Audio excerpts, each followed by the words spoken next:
Merci beaucoup, Madame la députée. Meilleur Habib. Merci Madame la Présidente. Monsieur le Ministre, j'avais prévu 4 points, je vais essayer d'en aborder 3. 1. L'Italie est un pays allié, un pays frère, dont j'ai l'honneur d'être le représentant des 100 000 Français à l'Assemblée nationale. Il existe aujourd'hui un malaise, pas simplement un malaise entre les gouvernements, mais un malaise y compris que je ressens tous les jours avec les franco-italiens et les résidents français dans l'Italie.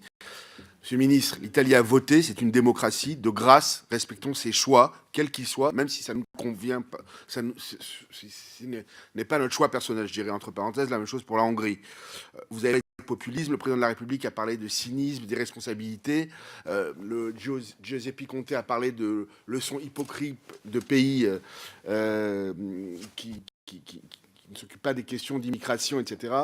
On est convocation d'ambassadeurs, annulation de rendez-vous. Je crois qu'il faut apaiser, calmer, se respecter et se parler. Le deuxième point, c'est l'attentat de la rue des Rosiers.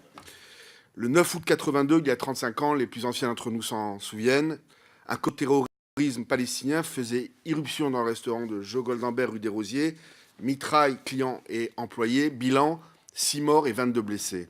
En 2015, grâce à la détermination du juge Marc Trévidic, les suspects sont localisés et des mandats d'arrêt internationaux sont émis contre les 4 terroristes présumés. Or, ces derniers, c'est invraisemblable, continuent à couler des jours paisibles. 2 en Jordanie, 1 dans les territoires palestiniens, le dernier en Norvège. Le 26 juillet, j'écrivais à votre prédécesseur, sans réponse à ce jour. Le 7 mars dernier, enfin, le président de la République a évoqué ce dossier au dîner annuel du CRIF.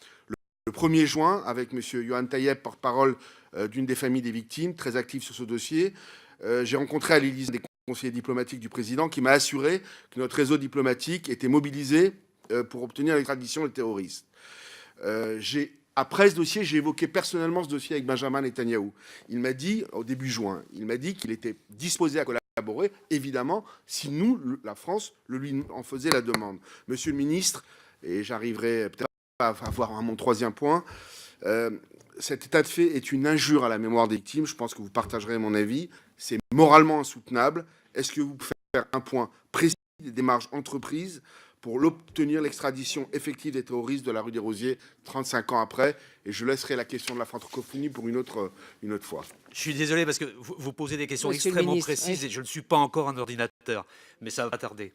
Donc je ne serai pas en mesure de vous détailler là une question que vous me posez à l'ensemble des parlementaires ici. C'est-à-dire que je peux répondre à des questions globalement. Dans le détail là, il faudra me laisser le temps de regarder. Parfait. Mais la question est bien reçue en tous les cas. parfait. Merci La beaucoup, question, monsieur le député.